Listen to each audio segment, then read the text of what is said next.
got a new piece of equipment. I got a sous vide machine. Or an immersion circulator, technically, is what this is. A sous vide is like a whole apparatus. Yeah. Welcome you guys. Thank you for tuning in. I appreciate it. We also have a hot mic right here for Twitch and YouTube. But basically, we're going to use this to help heat some of the stuff that we need to heat up, and also make sure that we have like exact control of the temperature of everything as we're like moving things around, which will just help us get more accurate results. Have you ever had a sous vide steak? I don't think so. It seems kind of sus, but like it's apparently really good and really popular thing. I feel like for a steak you would need to soup. Hi there, everybody! Welcome, thank you for tuning in. My name's Nico. I go by Cointrick pretty much everywhere online, and this is my friend Dylan. He goes by TheDylanTay pretty much everywhere online also. Sup, y'all? Say hi to TikTok. Sup, y'all? So we're just here making drinks, answering questions, telling stories, goofing off for you guys today. But we do have some news. We're in the news, apparently. Yes, we are. We are in our local news stations to Charlotte, where we live. Yep. So I got a call today, or really I got an email. I got like 7 messages actually from the same person, because they were, when you work in the news, and I've been an intern at one of the news stations here before, like you pick up an idea like in the morning, and you need to turn that into an actual edited thing at that night, and then it goes into probably like a live loop or something like that. So we're on WCNC here in Charlotte now. Gang.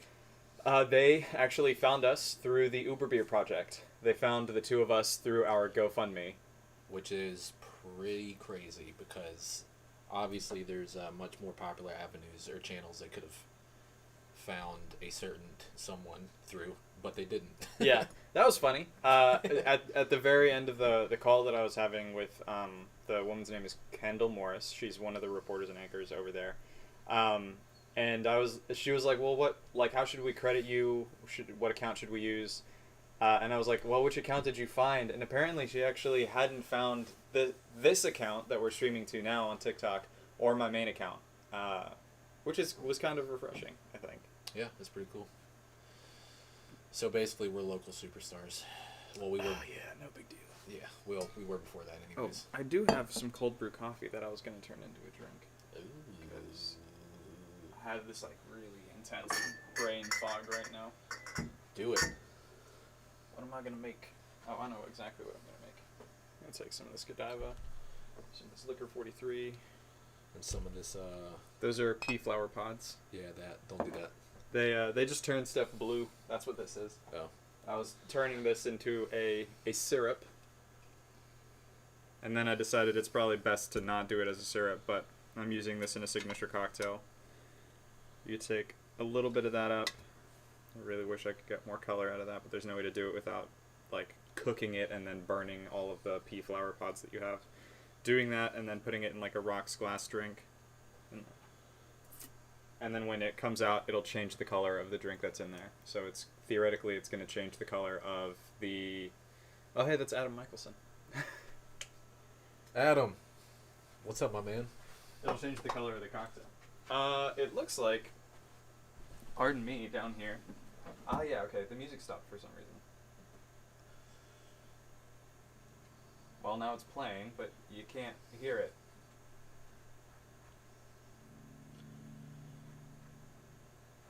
I got no idea what's going on. Knee's doing all right, man. It's getting there. I'm 3 weeks post surgery tomorrow. I can actually walk around. I got well, you're not gonna be able to see it, but I have a big ass leg brace on. Been hobbling around everywhere, but I'm getting around. But it's nice to be back in the world, back in civilization, because I was stuck on the couch for 2 straight weeks, which is brutal. But I got to log some serious gaming hours, which was nice, because You're still not allowed to drink, correct? oh yeah, I'm allowed to drink. Oh, I thought you were on, like, pain medication. Would you like one of these? Yeah, sure. I was Alright. on pain meds for just a week.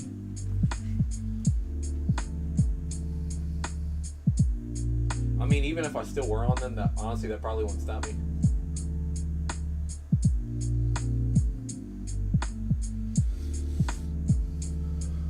What's up, everybody? So this drink I'm about to make should definitely taste like chocolate milk. Are you, someone on your TikTok live stream says, are you bartenders? I'm not. I am a bartender. Yeah, Dylan is I'm just here. my muscle. I'm just here. I'm the bouncer to the bar. Yeah, he's here to make sure no one else comes back here with me. Yeah. This is a privileged access only. Vodka, unless you want rum in yours. I don't. You don't? Well, no, I don't. How are you making yours? It's going to be cold brew coffee, the Godiva milk chocolate liqueur, and then Liquor 43 and vodka. I'll just have it, what you're having. Cool. What you're making yours. I don't know any better anyways. I can do Tito's. Building it in the glass. Damn. This camera, I don't know if it's your camera resolution, but my skin looks so clear. Camera 1? No, your phone. Oh. Well, actually all of these, to be honest, but like your phone, like damn. Camera 1. It's the first time my skin's ever looked good in my life. Yeah, I like my cameras. They're nice. They're doing me justice. I worked very hard on my setup. Okay. Oh no, I'm missing one very obvious ingredient. Adam says, if you guys were talking for the past minute, I didn't catch anything due to ad break. Oh, well, you didn't really miss much, Adam. I was just talking about how good my skin looks on these cameras. The first time my skin has ever been looking good in my entire life. That's all I was saying. It wasn't anything important. Hey man, your skin's important, bro. It is.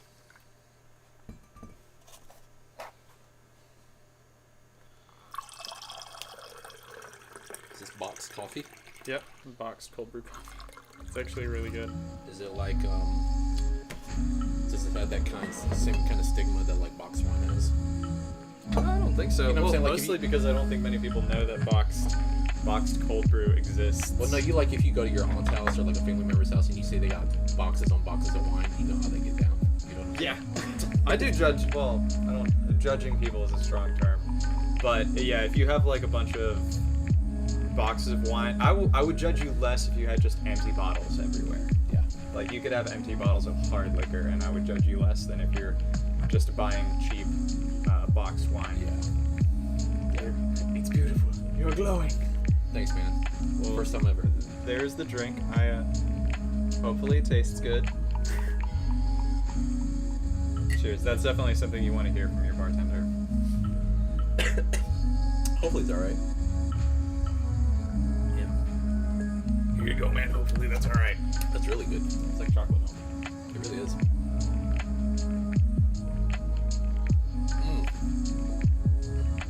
Post-workout liquor.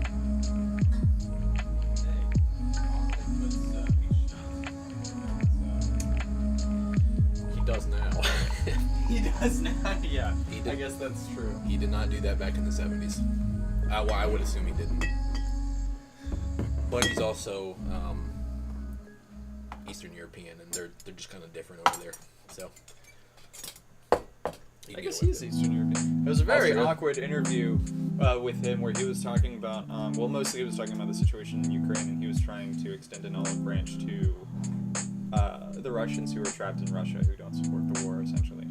But it was awkward because the way that he led into it, he was saying something about, I'm not going to try and do Arnold's accent. It's going to really undermine this whole thing.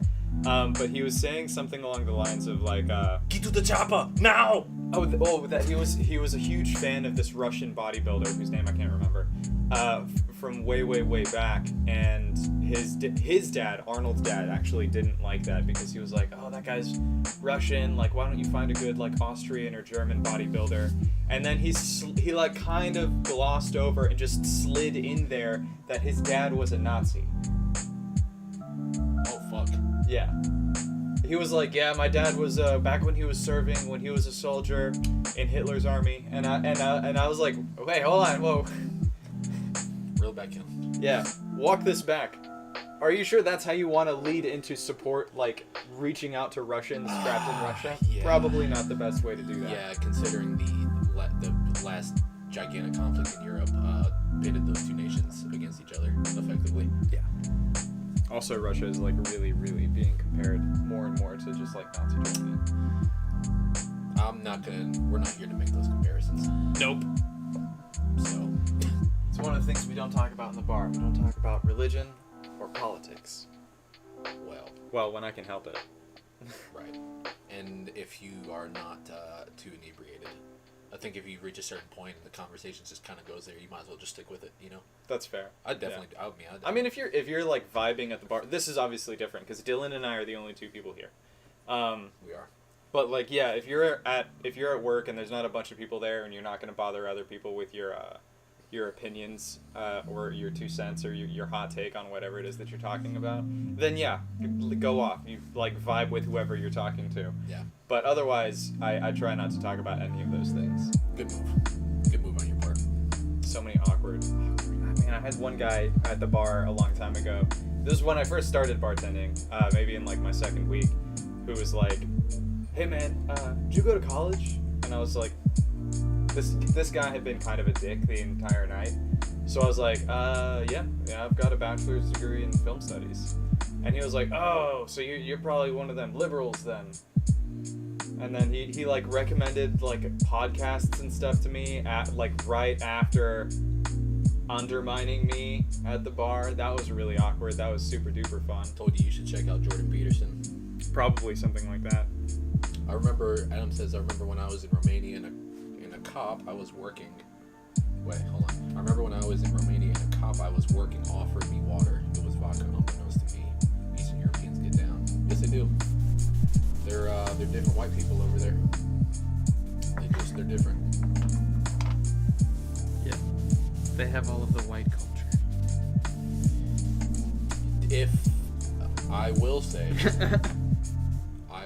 if there is any white culture in this world, it would be over there. Yeah, it would be. It's not.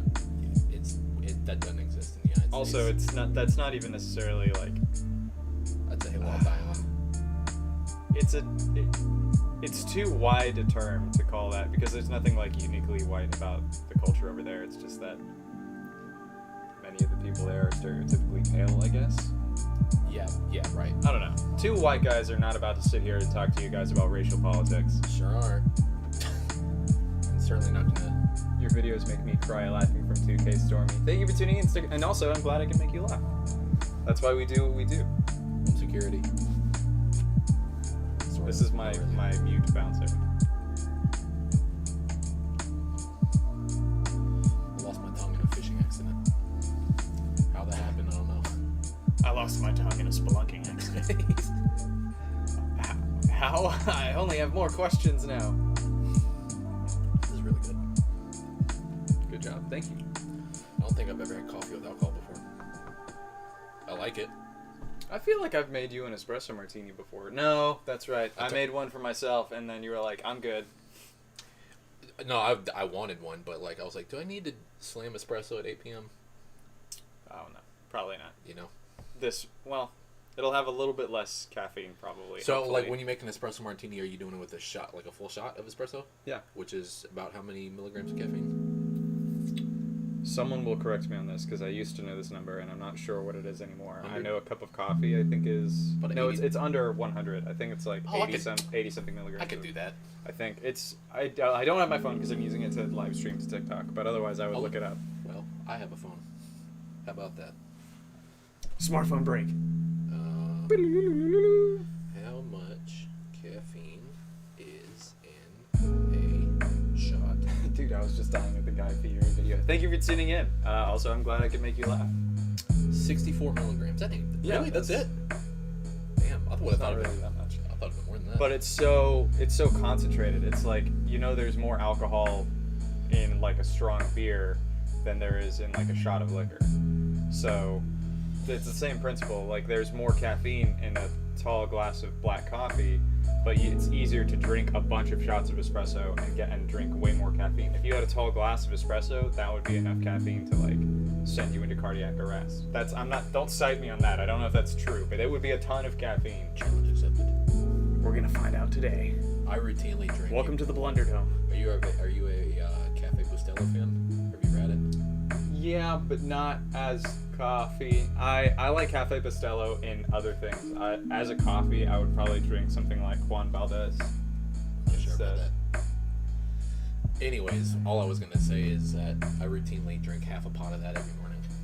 Not recently, but like that's kind of that helps get me to baseline. To tell you where my caffeine tolerance is. Cafe Bustelo is also like a Latin cheat code.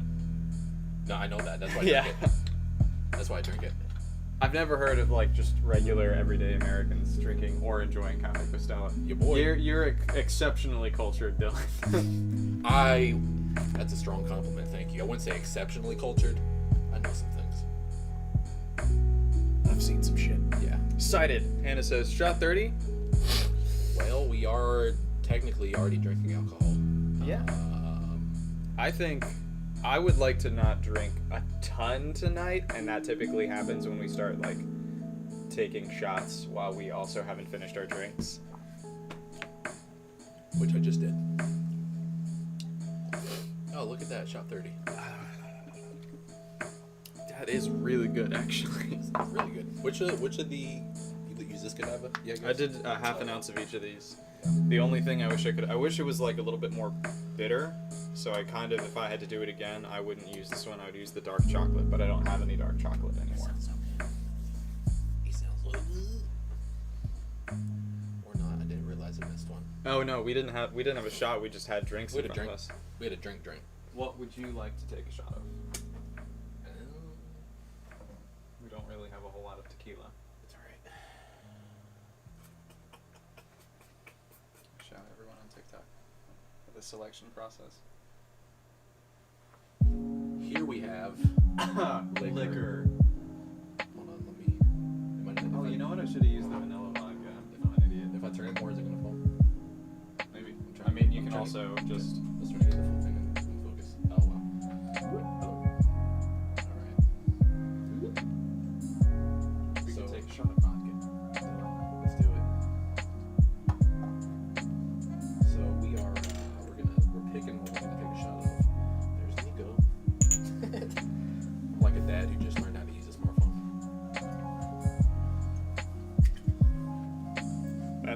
terrifying. That's also not how you're supposed to catch that. But I did how are you flare. flare? You're supposed to, well, I mean, you can do it that way, but typically for safety, you want to try and catch the bottom of it. And the way that you can cheat it, too, the way that you can cheat it is basically by quickly just tossing it back and passing it to your other hand. And it looks like flare.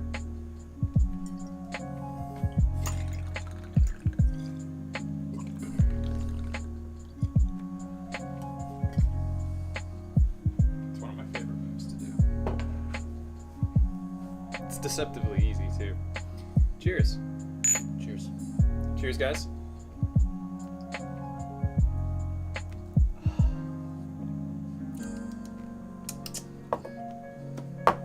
Very good. Another. No, I'm kidding.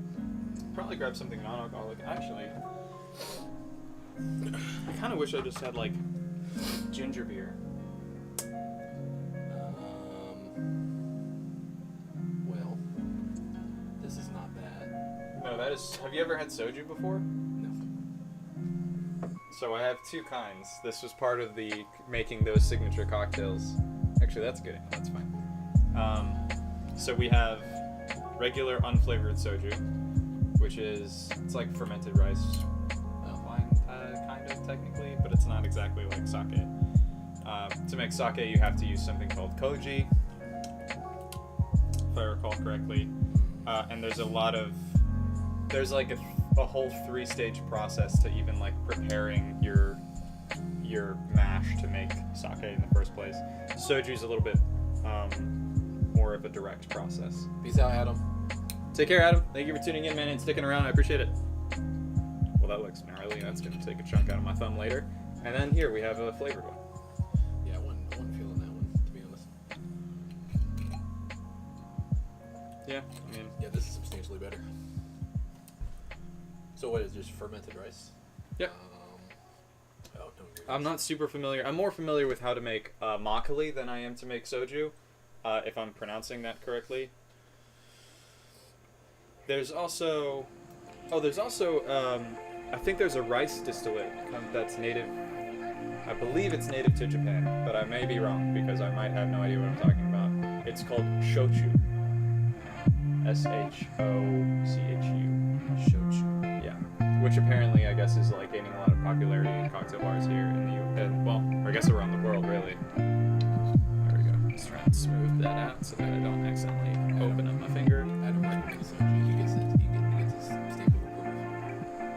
Oh yeah, so like, and typically when you get even one of these, like, it's meant for like the whole table to share, and then It's not something you drink I straight think by it's yourself, is it?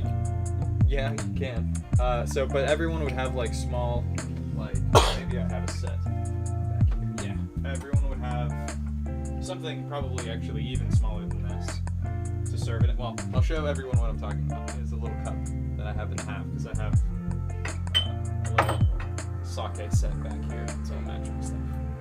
It's also very, very old and delicate. So be careful. So everyone around the table has those, and I believe it's the youngest person that takes the bottle. There's like a whole ritual too to like how you're supposed to open it, and, like hit it and spin it around and stuff. That wasn't completely closed, and I know that now. And then the youngest person begins pouring from the oldest person back down, and then they pass it, I think, to the oldest person, and then that person pours them a glass. It's supposed to be this very like ceremonial, like ritual sort of thing at the table. What actually ends up happening is that everyone orders their own bottle of soju and they drink it like beer, which is dangerous because this stuff is like 20% ABV. A word? At least, yeah. Oh shit, why would It's like as strong as wine. At least as strong as like a regular or like a tough wine. Well, damn, I would definitely drink it by itself then. I don't know if I can find the ABV. Oh, 16% on this one. This is 13.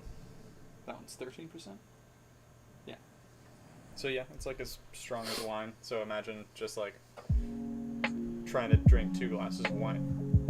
And then mostly you'll drink more than one of these things. So that's how you'll end up getting like schmack.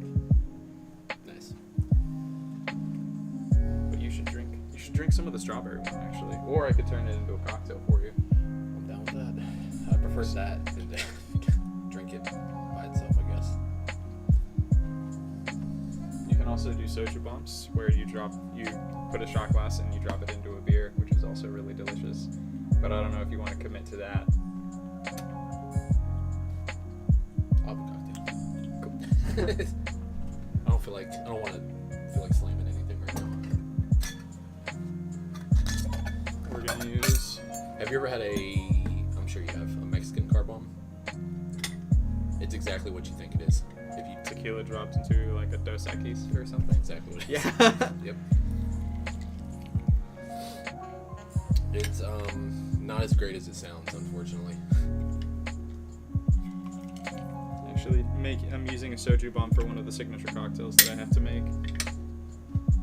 But I'm using the strawberry one, and you drop that into like a light beer. I used the homebrew beer that we had actually, and that was like, it just adds so much more body and flavor and aroma to the beer. It's just focused right here on my face the whole time.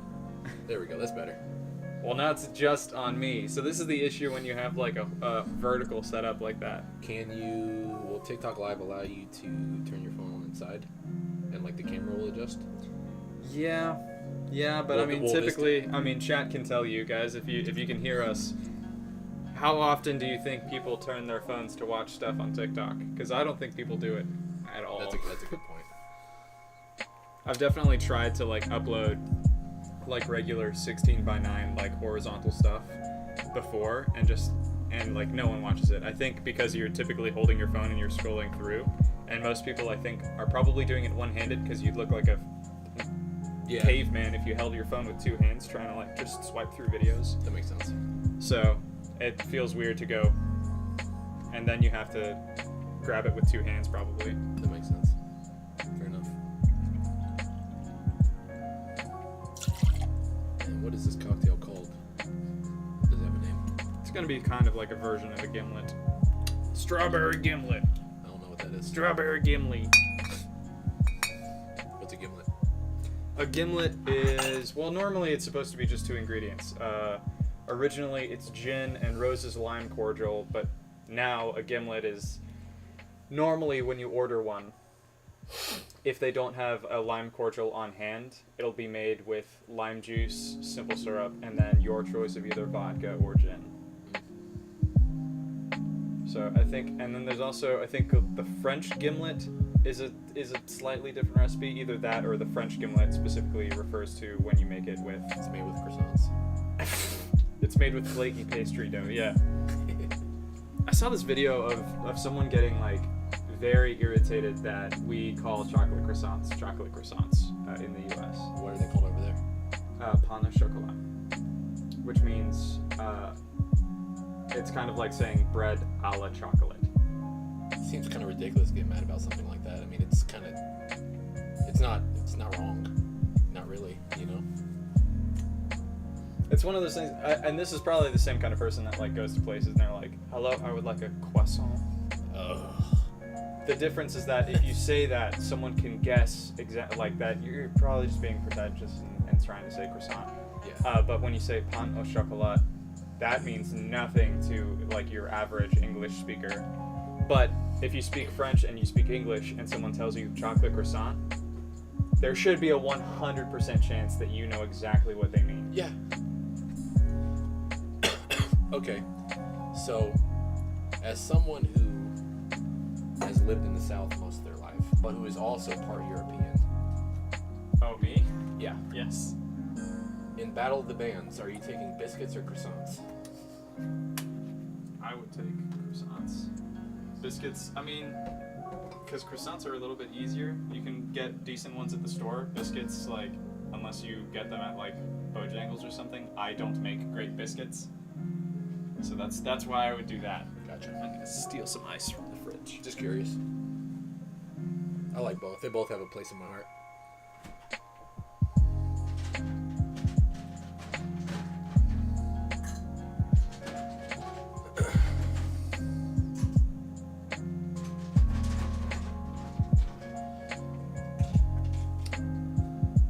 I need to learn how to try and make biscuits. You need to learn? You don't know how to make biscuits? I mean, I should say I've never tried making them. I'm not talking about like the Pillsbury Grand joints. Those don't count. I'm talking like from scratch. I've never done that. All right.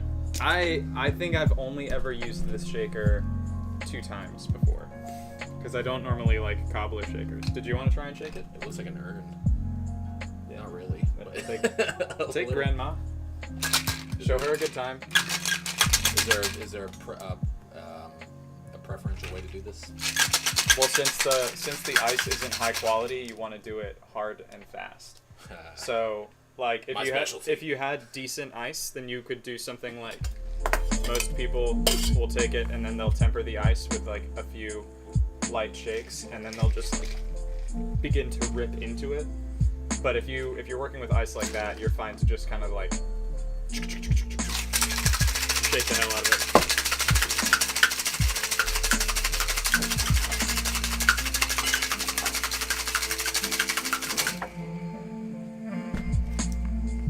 Jesus. That got very cold. Goddamn right it did. Camera 2.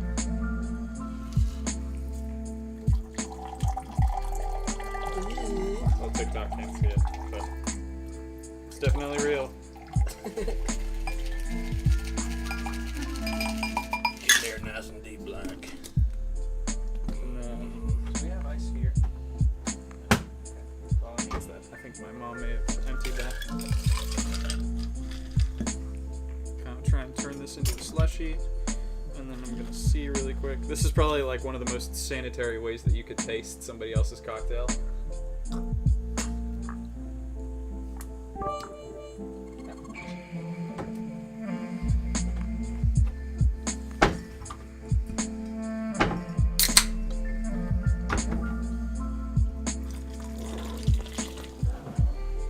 Top with club soda. That's that is.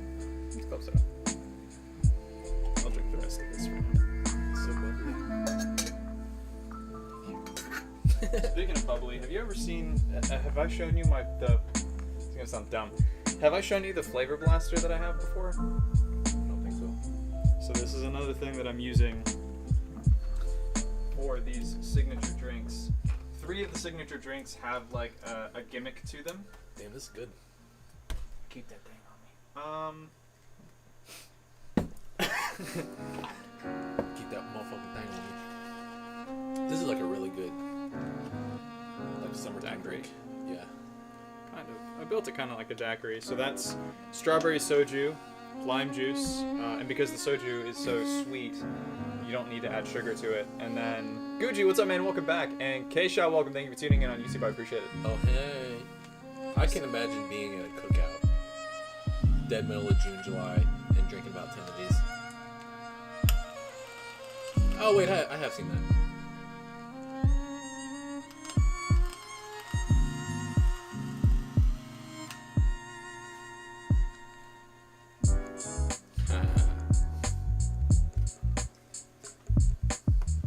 That one's always a fun crowd pleaser. Tastes like smoke.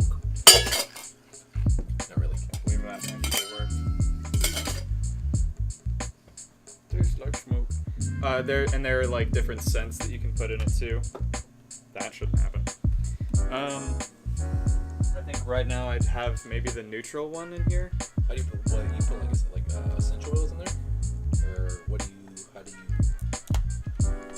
I think Through it's what method are you? it's a more specialized fluid than just like an essential oil, I think. So it's like something made specifically for that. Mhm. Oh. So they have neutral, which is not supposed to have any kind of scent or flavor to it. We have an outstanding And then- question in chat. Question: could you put weed in that smoker gun? I mean, I feel like that would cost a lot of money, probably, because you would need a whole lot of like Also seems like a waste of weed. vape juice or whatever. I don't know. Maybe an experiment for another day. We had a question from Keisha, started my first shift as a bartender this Thursday. Oh, congrats, dude. Also, welcome. Got any tips for someone who's into who isn't into alcohol that much? Great stuff, guys. Thank you. Advice behind the bar. Well, I mean, you don't necessarily need to drink or like alcohol to be good at your job. When I started as a barista, I didn't even like coffee. I still don't. My family would disown me if I just outright didn't like coffee at all because we're Colombian. But I, in general, like don't really have like a craving for coffee very often, but I do have cravings for like coffee drinks, like cold brew coffee or like a latte. But like black pot of coffee, no, unless it's hot and it's ready and it's already there, then I'll drink it. So yeah, you don't necessarily need to drink or like alcohol to begin with, but the best piece of advice that I can give you is the same piece of advice I give all beginner bartenders. Once you're behind the bar, like you have to treat the bar like it is yours, and you are sharing it with the people who sit there. You are there to host them and entertain them. The easiest way to get into that mindset is to stop thinking of the people that come to your bar as customers. Start thinking of them as guests, and then you will start treating them like guests. And then they will want to come back because you're taking good care of them. Honestly, that is more important than necessarily like making good drinks or being fast behind the bar sometimes. Was that one clear? Invisible smoke. It's the deadliest kind.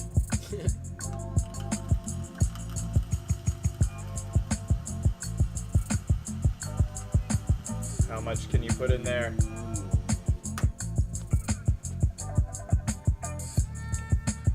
No! It looks so nice though. It looks so satisfying. TikTok completely missed out. I'll turn you guys around so that you can see what just transpired. We had that huge ass bubble, and now this whole place is gonna smell like cherry wood or whatever the flavor was that I had in there. Hold on, I'm walking through my aura. Yep. Yeah. Oh, damn, it's gone now. No, I'm pretty sure you can definitely.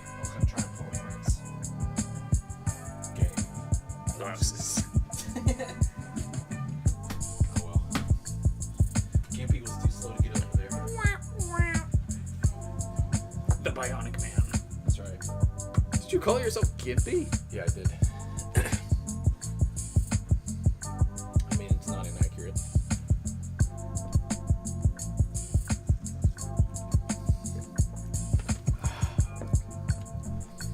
So yeah, the interview that I did with this with Kendall Morris earlier today, she was asking a lot about what exactly is the goal of the project, and a lot of really specific questions about like when we say that we're making a nutritious beer or a more nutritious beer, what exactly does that mean? And she was like, does that mean that like you're trying to make something that is like low calorie or non-alcoholic or low carb or something like that?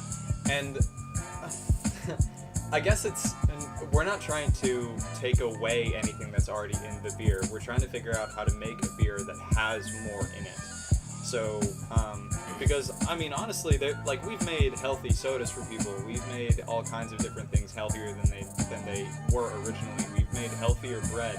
You put it really well because I called it liquid bread in my original post. But when you shared it on Facebook, you were like, there's tons of evidence that you can use alternative grains when you're making bread to produce like healthier bread. Yeah, because I mean, as well, I would say probably just in general for humanity, but certainly in the West, bread is, yeah, it's a food, but it's a vessel to get other food into your mouth. Like that's really its only purpose, basically. It's to act as a vessel to shovel other food in your mouth, and it's tasty. It's a mouth pleasure food. Like tortilla chips. Yeah. Which are arguably also bread. Yeah, right. So Just made with corn flour. yeah, but there is bread out there that is made with super grains where it's actually is doing something for you. It's giving you vitamins. It's giving you minerals. It's adding to the nutrients you're giving yourself, which is a great thing to do, obviously, whenever you can do it. That's kind of what I said, because originally, like, when you think of making beer, normally the two grains largely that get used in making beer that most people are aware of are barley and wheat. And when you look at the nutrition on both of those things, obviously it's lots of carbs, some protein, some fat. I think for barley, I'm not going to remember this exactly, but it's in concentrations. If you look at the macro concentration inside of barley, meaning like the carbohydrate, protein, and fat concentrations, barley by weight is about 2/3 carbs, and then kind kind of just an equal split, maybe a little bit more protein than you would have fats. So when you compare that to something like quinoa, which has like so much protein, obviously, then potentially you could brew something that actually also gives you protein.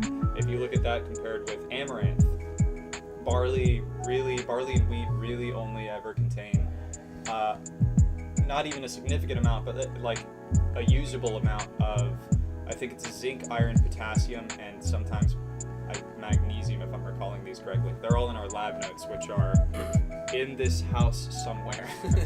And when you look at that compared to amaranth, which I think has the highest nutritional value of all of the grains that we're testing, amaranth has all of those things, more of those things, and manganese, like much more like zinc and stuff like that. That helps with like a bunch of other things. Generally, a lot of B vitamins too, I believe. Yeah. Which is kind of, as far as grains go, kind of unique to those particular couple grains. Because, Yeah. I mean, if you're getting B vitamins from food, it's typically from animal flesh and muscle. But actually we have some milled grains, and I can grab some of them to demonstrate this stuff to you guys, because like we may have to explore some other alternative methods of extracting the sugars and brewing these things into beer or something that is beer-like. So one of those things for the quinoa and the amaranth, because the individual grains are so small that the hulls cannot be broken with like a typical grain mill. Either we need to get like a coffee grinder to do that, like an espresso grinder, which just seems like really excessive, and I don't know how if it's gonna like gum up the machine. Probably. So we may actually have to make makgeolli out of it. And so the process when you make makgeolli is a whole husk process, because you take the rice that you're starting with, and the first thing that you do is you wash it a bunch of times. And like really, really old recipes will tell you to like wash your rice 100 times, but the rice we have now is like a lot more like pure than the rice that they were working with. Pure and clean and controlled. So typically you would wash it like maybe a dozen to like 20 times, where you just run water over it, run your hand through it, strain it, do that over and over and over again. And then I need to do more research on this, but after you've finished washing it, you like take some of it out and like you cook some of it, and then you dehydrate the stuff that you just cooked, and then you take all of that stuff and you throw it back in a pot. It's an involved process, but that's just something that we might have to do for some of those smaller grains, is instead of breaking their hulls, turning them into this kind of like rice beer. But I do want to I'm going to grab some glasses and bring some examples of the grains over here, because they're all in buckets in the lab right now. Do it. How many of these can I carry at once? I will be right back. No, keep the people entertained as best as I can.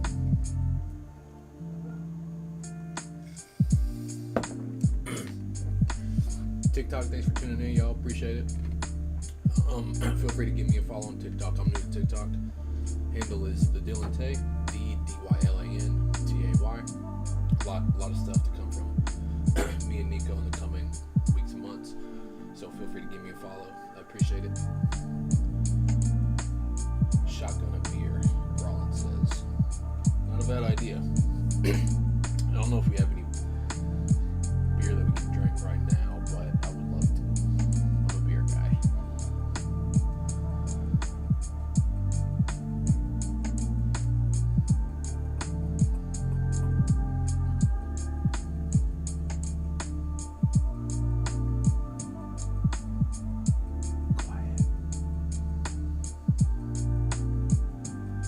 So I'll put this out there for TikTok or for the Twitch viewers. Is there anything y'all would like to see from me or me and Nico together?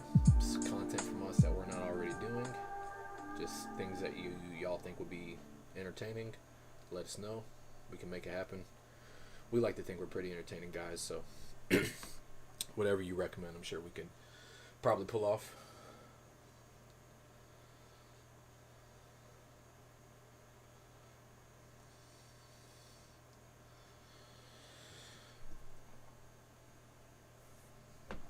Doing all right back there? All right. Nico's currently in the process of getting grains for demonstration.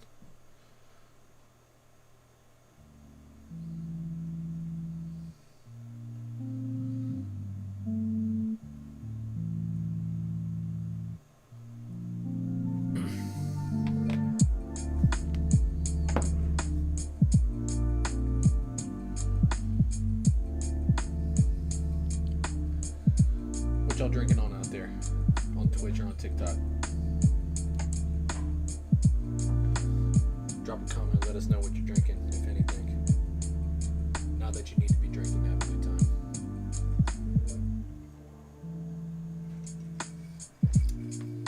But usually doesn't hurt.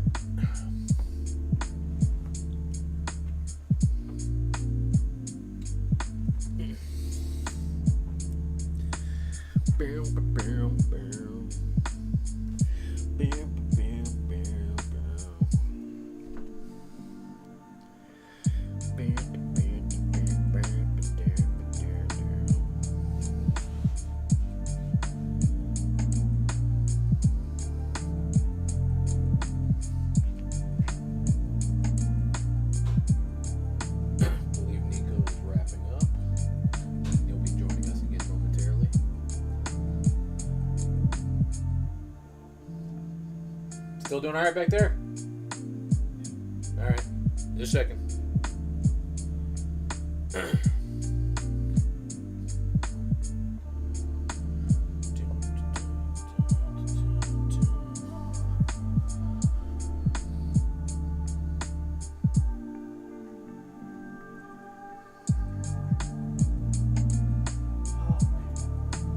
I really should not have lost my breath over that. There but it is. the buckets where we had these stored were sealed, so you can tell now looking at these. Can you guess which one is which from looking at them?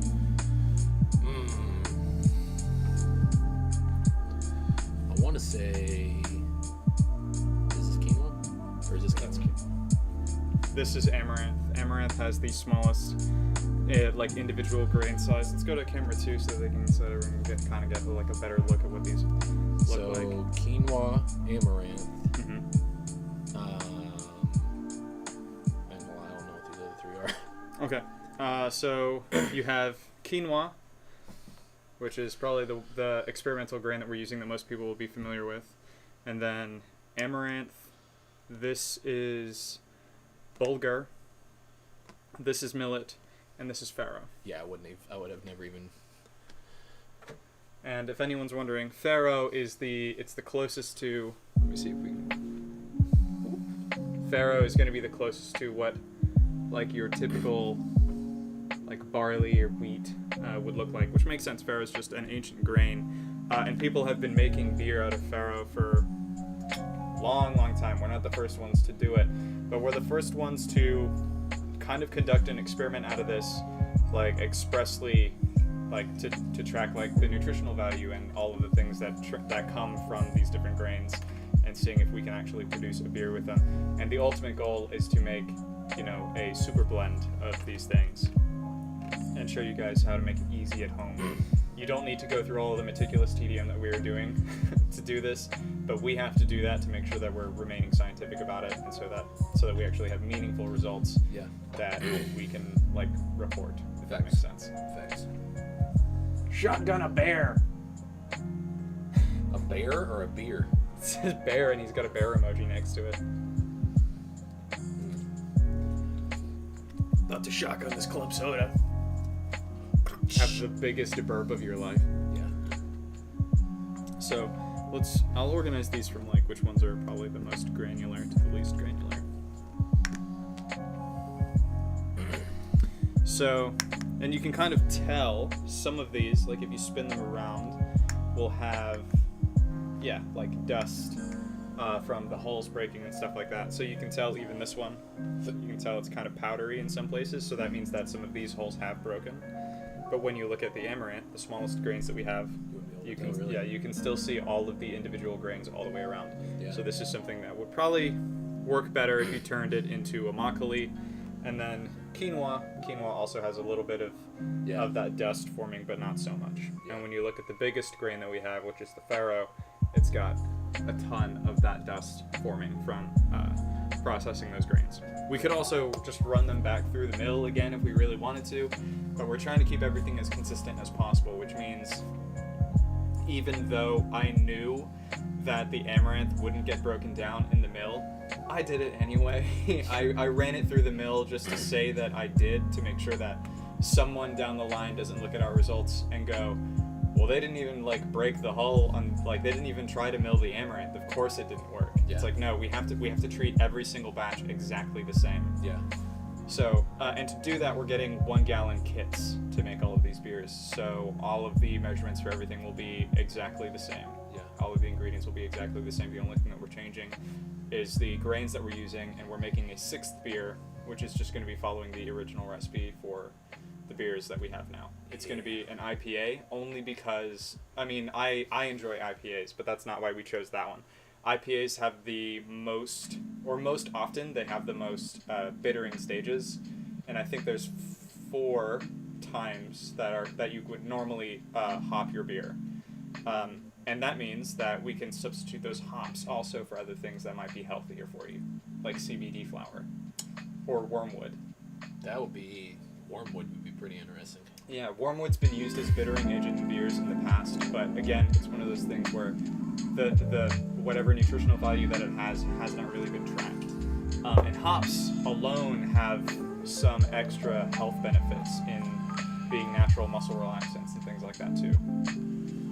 So I want to sort of I want to prove that you can make a beer and you can enjoy a beer that actually does something for you. Yeah. And hopefully that's going to make a big difference for people who really only drink beer and water.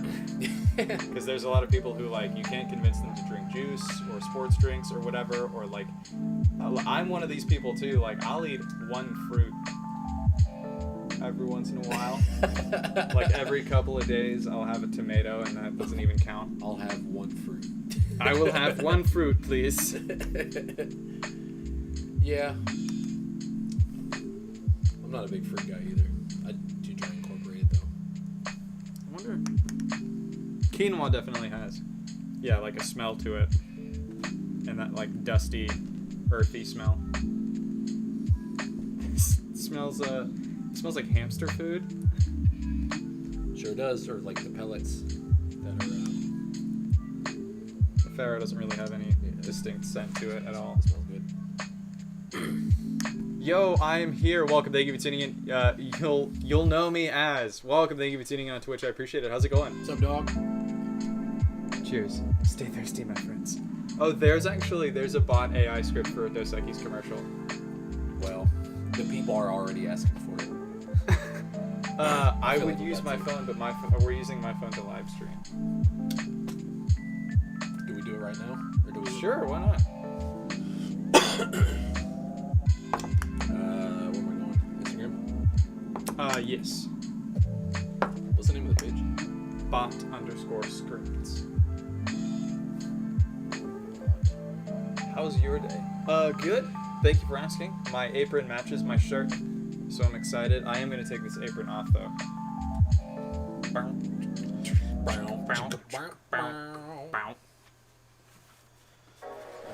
Let's see. Where might it be? Is it recent? No, I think it's pretty far down there. Alright, we have Fraser, the med school bus. Things that. Try and find it on your phone. That'll work for now. That is serviceable code track. The Golden Girls. QAnon theories. That might be worth doing. There's a lot of people that really want me to do specifically political content, like political satire content. X-Men. I've read that one already. That one would be a really good one. My favorite line is, he is Professor X. His superpower is wheelchair.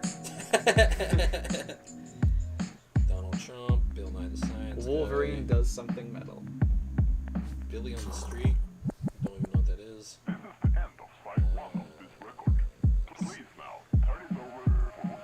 It's hard to see the thumbnails. Tiger King. Cops. That would be good.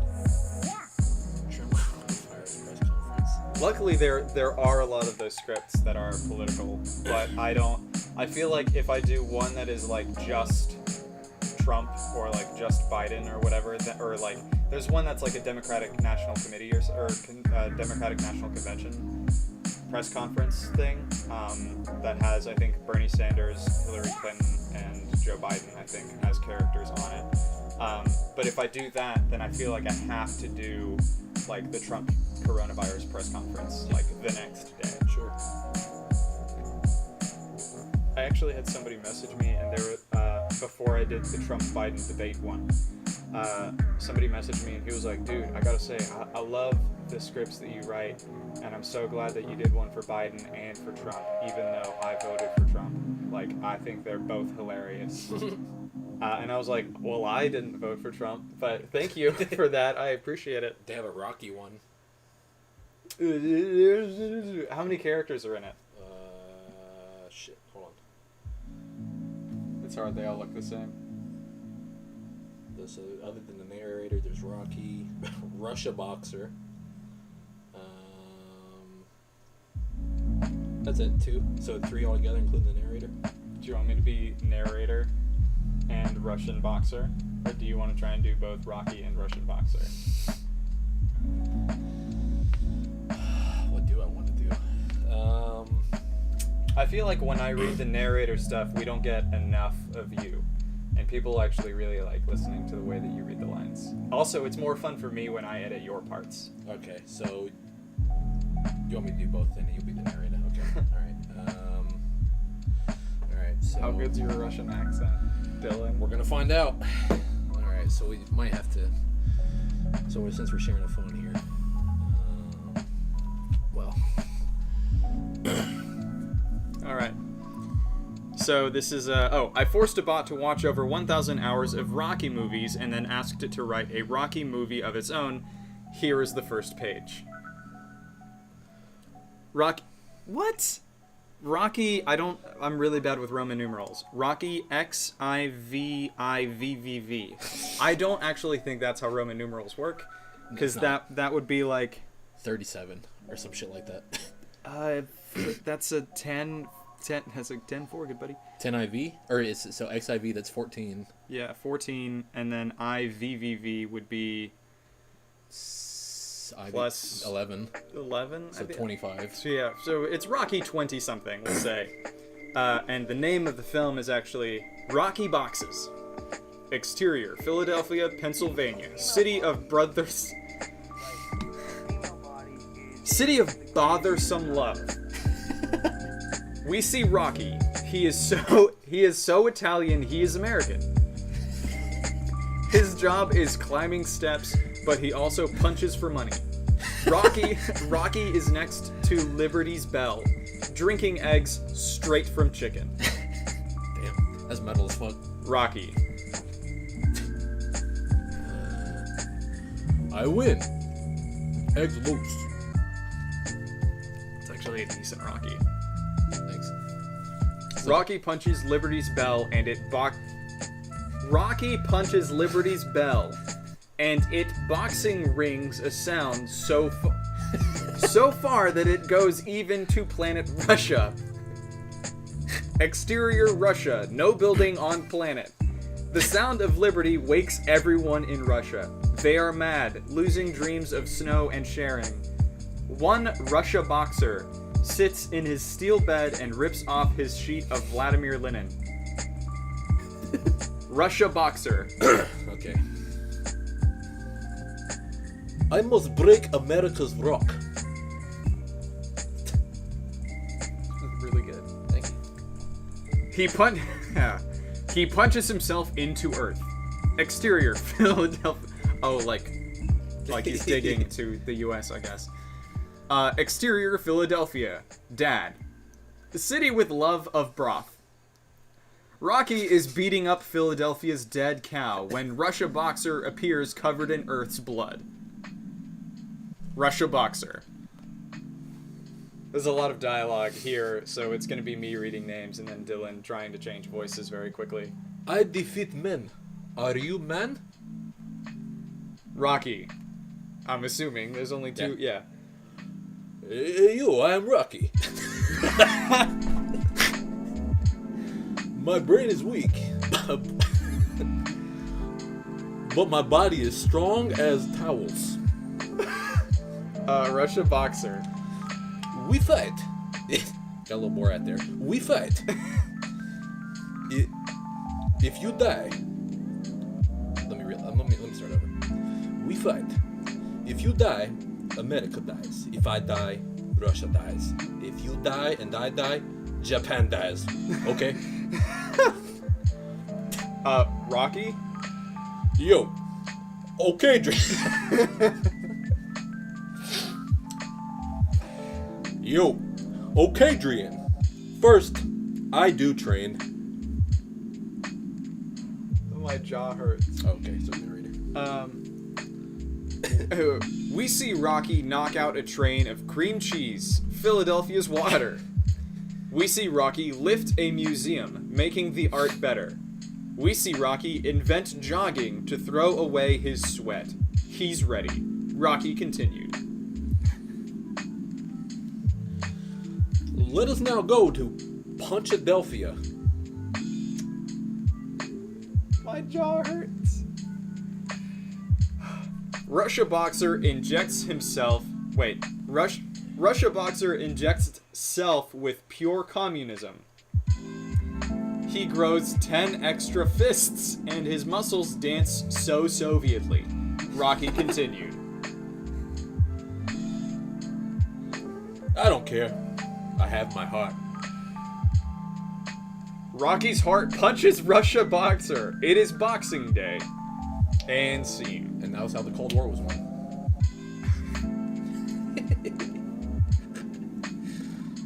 Okay, Drew. It's funny when you get into the character and you just start reading the lines, and then you hit something that's like that completely throws you off. Yeah, like complete non sequitur in the middle of the script. Okay, Adrian. Pause my hard drive.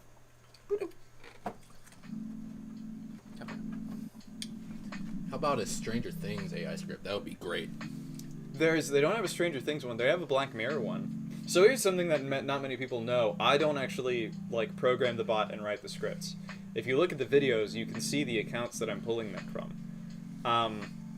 I did try, but it takes so much time. I made a video about this, but I'll explain it again really quickly. I could program the bot with stuff, but in order to do that, I need to find screenplays, because screenplays have screen directions, and instead of a script, which is just line with some actions in there.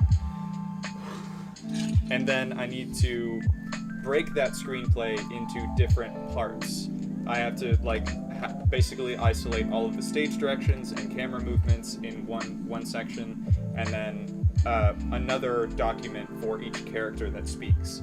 So I tried to do this for Twilight, and I made it a quarter of the way through the first movie, isolating just the screen directions, which is, by the way, it's a fun exercise, because you kind of realize how much movies, whether they rely on dialogue or whether they rely on the screen directions and things like that.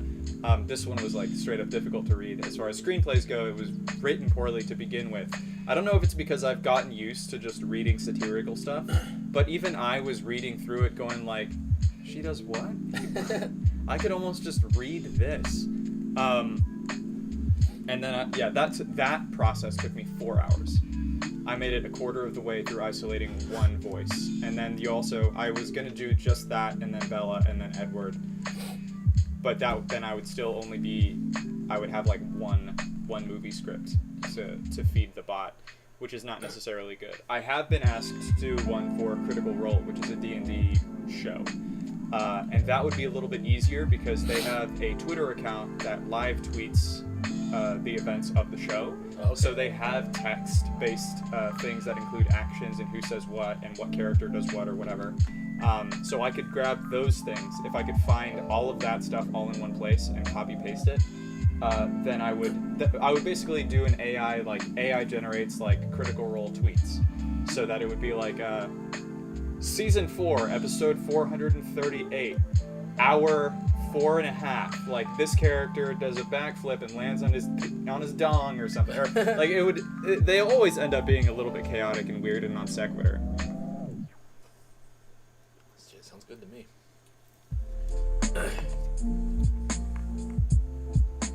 gonna train until I get 10 more fists till I become pure communism. Hey man, that's the thing. That's what women really want. They want a dude with 12 fists. That and communism. and communism. Most importantly. They love the hammer and sickle, so to speak. Hey. Hey. Okay, Adrian. Okay, I'm never gonna get over that. You just ran straight through that line too. I saw it as you were getting up to it, and I was like, "How is he gonna read that?" I fucked it up. You just went full send on that line. That's all I do, man. That one was actually funnier than I thought it was gonna be. Like even the scene directions are funnier than they normally are. What was the other one that we were gonna do? Was the Dos Equis one? But we'll find that one some other time. I have I'll edit this one probably tomorrow, hopefully before Hannah goes to work. How are we doing on time? Cool. We still got almost an hour left in the live stream. Cool. Yeah, we've been streaming an hour. Something like that, yeah. A little over an hour. I must break. I must break. I must break. Do you do voices in the shower or in the car? I do. Out loud or to yourself, internally? Oh, out loud. But only when no one else is in the car with me. Sometimes. I started doing it when I was, when I was getting into D&D, I had just gotten my driver's license anyway. So there was typically someone in the car with me, whether it was my brother or my parents or something like that. But when I started driving to work alone, I would practice voices for the NPCs that I had and the characters that I needed to fill the world, because I think when you can shift between voices like that when you're doing any level of acting, it kind of helps break or dissociate between when you are speaking in character and when you're speaking out of character. Yeah. So that's incredibly helpful. And the voice I have for the next D&D character that I'm playing, which will be on a podcast. And that's all that I'm allowed to tell anyone, I think, until 3 days from today. There you go. But that's going to be like a German accent. I'm excited to use it. Nice. Do a trick if you can. Oil. What is that? Ollie? Ooh, little Draco? Ooh, little Draco. Ooh. Welcome, thank you for tuning in. What kind of do you want to see a flare? What if they wanted to see a magic trick? I can't really do magic. Well, you know what, man? I definitely embarrassed myself at a TikTok meetup once because I can tell who actually knows who I am and who doesn't, because whenever I'm like, hey, what's up? And they're like, oh, what's your TikTok handle? You look really familiar, which is the polite thing that you're supposed to say to everybody at these events. And I was like, oh yeah, my name's Nico, but I go by Coin Trick. And so many times I can tell when people actually know who I am, because the people who do are like, you're the bartender guy. Or I know I've seen your videos, but what exactly do you do? The people who don't actually follow me are the ones that are like, yeah, you do coin tricks online. And I'm like, nope. Not at all. I don't even know how to do a coin trick, but I embarrassed myself pretty violently at this meetup once because I was talking to who were the creators there? K Preem and oh lord, I forgot the username of the guy sitting next to him, unfortunately. They're both Charlotte creators. I think they're part of CLT House, and they were like, oh, can you do a coin trick though? Any coin trick at all? And I was like, I mean, I can do the really dumb thing that your dad or whatever does where they pull the coin out from behind your ear. And they're like, how does that one go? And so I was like, well, do you have a coin? And so I took it and then I palmed it behind my finger. I'm a little bit familiar with some sleight of hand, but I've just never used it, period. So I just put it behind my fingers, and then I was like, see how it's gone? Now I'll reach over this way, and then you pull it out from behind these two fingers, like that. Oh. And then I did that. This guy, it was K Preem, was the one that did this, is why I remember his name. He was like, oh, okay, hold on, I got something. And I put the coin down, and he somehow just made it vanish. And I can't remember exactly what it was, but he was like, all right, you see it? And then it was gone. And I was like, how did What, dude? You can't just ask me if I know how to do a coin trick and then lead with that, And so then I don't embarrass myself. Yeah, he showed you up, kind of. I do like doing flair, which kind of just developed as a habit because I work better when I'm a little bit challenged, I guess. And it's hard for me to talk when I can't use my hands, so my hands need to be doing something. Who is this? Gentlemen, may I share this live for all of my bros out there? Absolutely, go for it. Share it with the bros, the homies. Sweet setup. Thank you. It's even crazier than you guys can see. There's like a small sliver of what is actually here that can be seen on TikTok, and actually the whole setup, it technically includes like the lab area that we have over there, which Twitch hasn't really ever seen before. I grabbed my phone the last time when I was grinding the grains that we have, when I was grinding them, I grabbed my phone and I showed TikTok around what is in the lab and how we have like a kind of like a gravity setup top down for brewing beer. So that stuff's all gonna get filled with a bunch of kits and hops and more grains, probably different kinds of things. All in the name of science and drinking. Yeah, basically. Oh, I also need to go to Carolina Brew Supply at some point. I was gonna go Thursday with Hannah, and then, or were we gonna go today? No, I think I was gonna go Thursday with Hannah, but she's actually has to go into work that day, unfortunately. Lame. It is what it is. Top this. I was in a gay bar accidentally in the Netherlands. Wait, like you were accidentally in the Netherlands, or? I have I know your story. I have a story. I was accidentally in a gay bar in my hometown. Here in the U.S. Yeah. I'll tell this story for the people watching. Do it. Just to illustrate how much of a dumbass, not just me, but four Wasn't four it guys. Derek's idea? Yeah. Yeah. Well, no, it wasn't Derek's idea. So like it was me, my friend Derek, his cousin Justin, and so it was just three of us. Oh my god.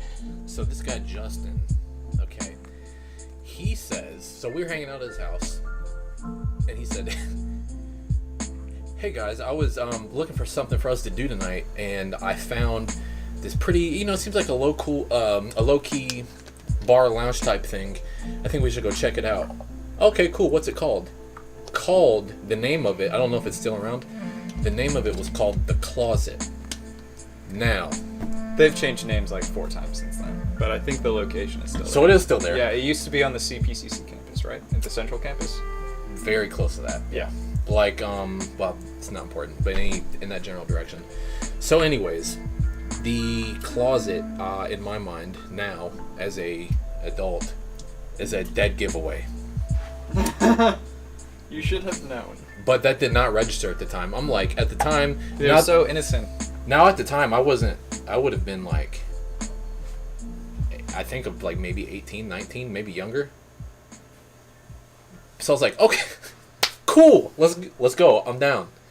So we go to The Closet, and we walk, we paid the cover, whatever it was.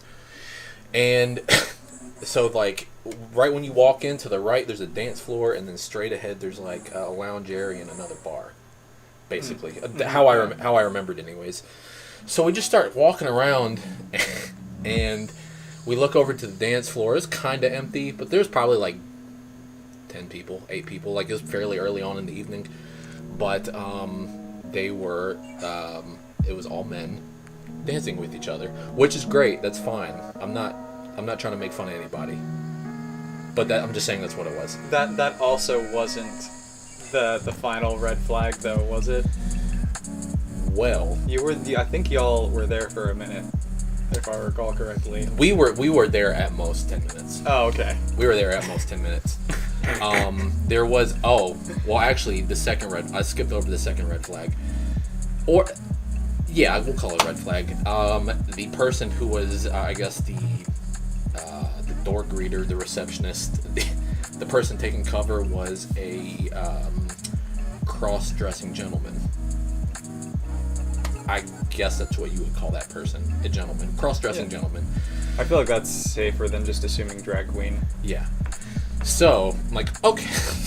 And again, like at the time, I'm like, I haven't seen that before. At the time, I was like, cool. Haven't seen that before. Right on.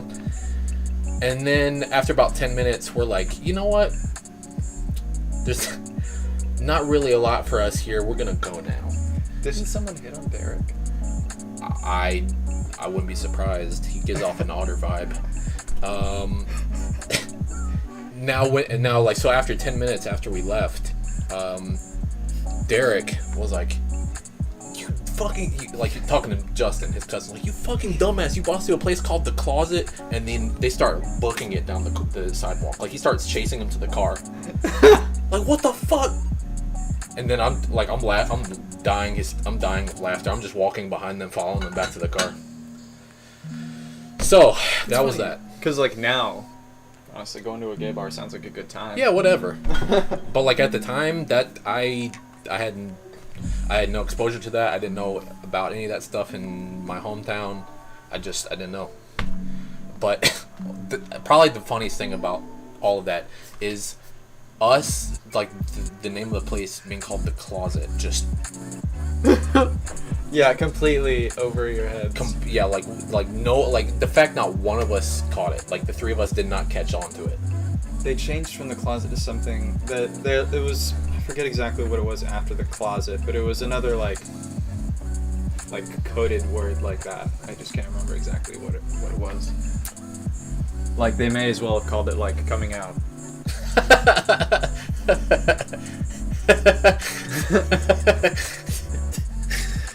That's a great name. Yeah, I want to go out to this bar called Coming Out. That sounds like a good time. That's They great. want you to go there and come out there. I think I'd rather go to Coming Out than I would The Closet. Probably, yeah. You know what I'm saying? The Closet is actually... Wait, Eminem doesn't have a song called The Closet. Cleaning Out My Cleaning Closet. Out My Closet, that's what it is. Yeah. It's an Eminem-themed bar. Yeah, you have to, in order to both work there and get in, you have to have bleached blonde hair. No facial hairs allowed. So you have to be an otter Yeah, right. to go there. Yeah. Yeah. They serve mom spaghetti. You know he had a pop-up restaurant in Detroit called Mom Spaghetti? Was it a pop-up? I thought it was like a full-time, like, Oh, I don't know. brick and mortar. It's there. Oh. Yeah, he was there, and he like served. I think he was in the drive-through window the first day that it was there, and like the first day they were open, and people were like, "Dude, Eminem just gave me spaghetti." Can you imagine?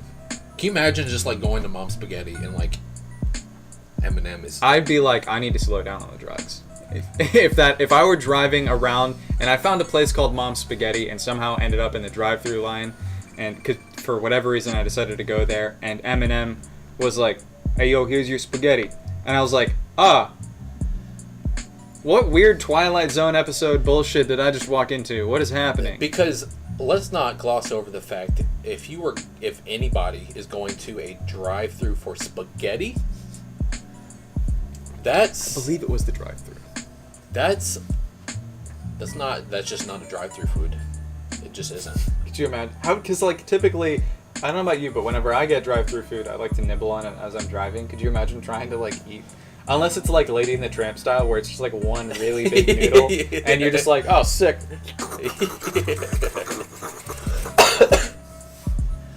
And yeah, like, God, that would just be so crazy. Like, having Eminem just at a restaurant, just, hey, here you go, Mom Spaghetti. But you know what? It's served to you on a sweater. Yeah. Didn't you wait? What is it? I got you with a Mom Spaghetti joke like 2 or 3 weeks ago, I think. Because you came out of surgery and you were like, yeah, I can't really do anything. Like, Yes. yeah, you said like my knees, like you almost literally verbatim said my knees are weak and my arms feel heavy. Yeah. And I was like, is there vomit on your sweater already? And you were like, yeah, I just had Mom's spaghetti or some nonsense. Yeah. No, yeah, you're right. I'm not a spaghetti fan, to be honest. Like I would not go to Mom's Spaghetti. I would go there to see Eminem to try and catch him. But like, you know what's ironic? I don't normally crave spaghetti or want spaghetti or order it off of a menu. I'm gonna say but pasta in general. I do really like my mom's spaghetti. Oh yeah. Yeah. Well, that's not a joke. It's like that's probably my favorite. If I could have anything for like my last meal or whatever, if I was on death row for some reason, tax evasion probably. If I could have anything, I would have like the mashed potatoes the way my dad used to make them, and then spaghetti and meat sauce the way my mom makes it. Really? Yeah. Wow. Listen, I'm gonna tell you right now, if I'm on death row, I ain't having anything my mom makes. Not a good cook. Yeah, you told me once she could burn cereal. I didn't know you were joking. She could fuck up a bowl of cereal. I wish I was joking. But I'm lucky. I'm fortunate. she's a great mother, but that's just not her forte. Shadow Clone, what's up, man? Welcome. Thank you for tuning in on Twitch. I seen your TikTok possibly over a year ago. Oh, welcome. Thank you for tuning in. I appreciate it. Thanks for double dipping. We're also live on TikTok currently, but you probably are familiar with my original account. I have 2 more accounts now. My original account is now Cointrick. The account that we're streaming to now is Cointrick Twitch. And then the third account that we have is the UberBeer project account, where we're posting updates for that. Oh, Yeah, that's right. I also had the script that we needed to read Let's do that. for the update, but I need to record it on my phone. So we should do that after the stream then. Yeah, probably. we'll knock it out after the stream That's really cool. quick. That's fine. We'll make it happen. What do I want? I want a shot. I'm not sure what. Do you want a shot because you feel like you need to take one, or do you truly want one? I want one because I think I could get away with one more. That's a good. I think I've been patient. I've been a good boy for the last 40 minutes. I think I can have a shot of something again. That's good enough for me. And I think we are technically coming up on shot 30, and I don't have a drink in front of me. I've just been drinking club soda. Let's see what we got here. Shot of absinthe. Word? Where's the absinthe? Lucid, it's right there. Oh. I am just gonna open another club soda though and drink that. Have you ever? I'm sure you have. Have you done the like the whole thing with the sugar cubes and all that? Yeah. With absinthe? I'm not. No, I haven't. I was about to say. If I would have done it, it would have been with you. I think we have. If we did, it must have been. I think we did it with absinthe when we were Must have been a long time ago. of legal drinking age. A long time ago. For sure, it must have been. Shot glasses. Shots indeed. Where'd our glasses go? They're the ones we were using. Here.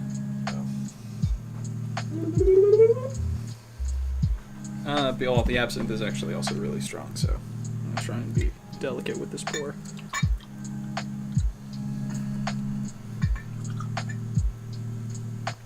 And I'll do the whole cheers the way I normally do it instead of speeding past it. Cool. There you go. All right, everyone, raise them if you got them. You don't have to have a glass, and if you do have a glass, you do not have to have alcohol in it. But thank you, everyone, for tuning in, sticking around, showing up. I do appreciate it. Cheers to you all for being here. Cheers. Cheers. Cheers to TikTok too. Cheers. Cheers.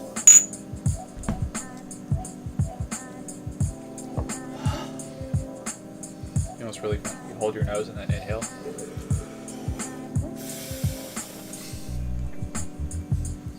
You get everything retro nasally, and it gives you like a full body warmth. Hey, yeah, seriously. I feel it in my soul. Camera 1, get Dylan's face right now. Ryanor, what is up? Welcome, thank you for tuning in. Oh. Same for me, but I did from Insta. Oh, did you find me on? Welcome, thank you for tuning in on Twitch. I do appreciate it, and thank you for double dipping coming here from Instagram.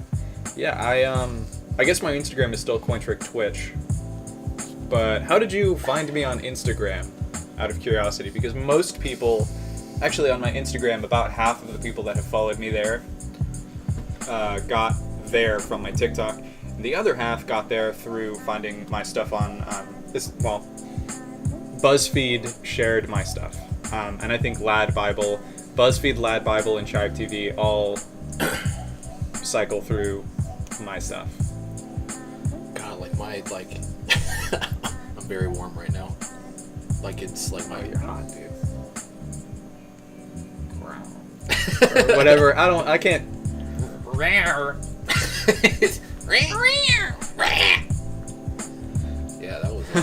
Oh, growl. Did you just say growl? Yeah, I did. You know what that means. Growl.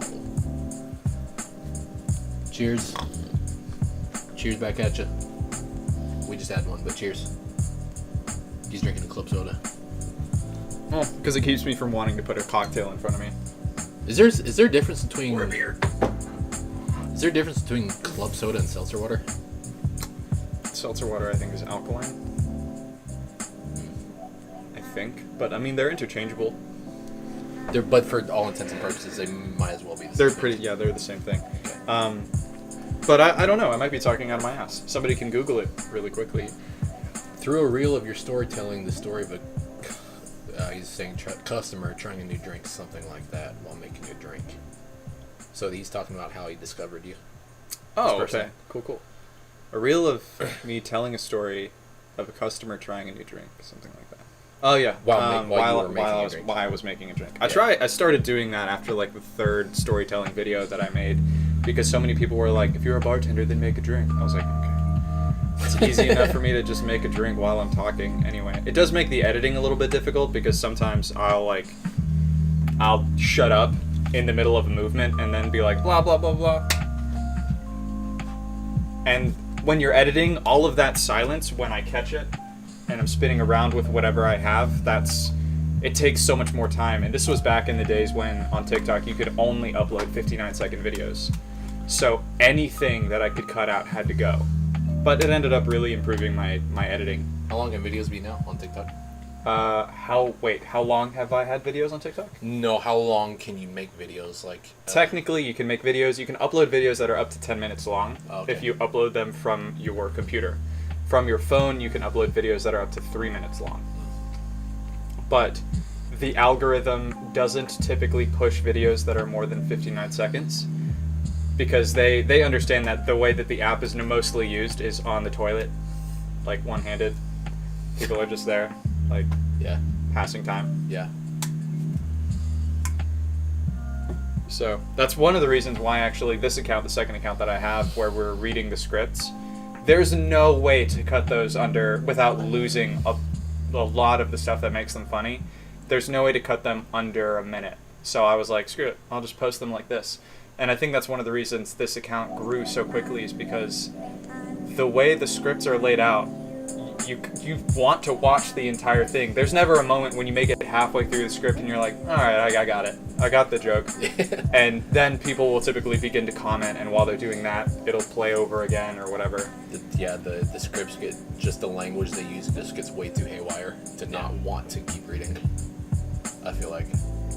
And at a certain point if you scroll through my stuff on this account, if you scroll back through it, you can tell there is actually a cadence to the way that the jokes or the humor in those scripts tends to build and deliver. It tends to, like the last few lines of whatever it is that the character is saying, or sometimes even the last few lines of the screen directions, that's where the AI gets, wishy-washy, and that's probably where you have a comedian who's actually coming in and decide, because it's a predictive text bot, so there is someone who has to choose the words. There's a human element in there, so that's probably where the comedian is coming in and going, oh, you know what'd be really funny is if I said Professor X's power was wheelchair instead of saying, telekinesis. Yeah.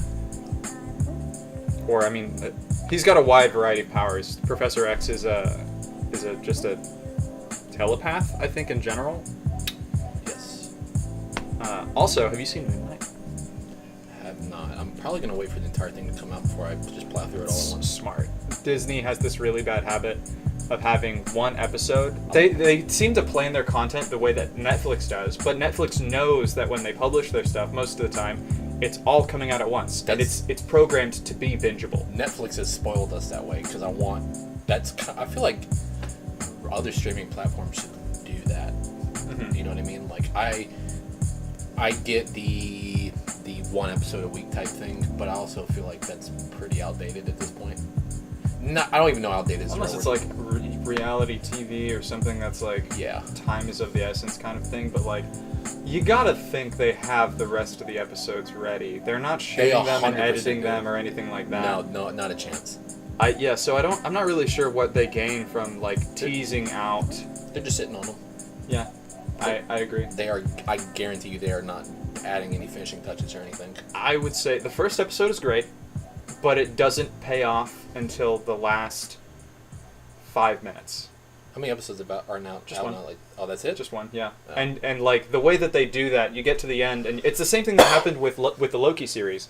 The very first episode, there were so many people that were like, "Man, and cliffhanger, nothing makes sense. None of my questions were answered," and that's because the way it's designed, all of the episodes are planned so that you want to binge watch them. But that always makes the first episode kind of shitty. And the same thing was true, except for The Mandalorian, because that was actually fun to watch, the first episode, and the twist did come out of nowhere at the very end of the first episode, and it didn't feel like that was what they were leading up to. So when you got there, you were like, oh, there's more stuff. Yeah.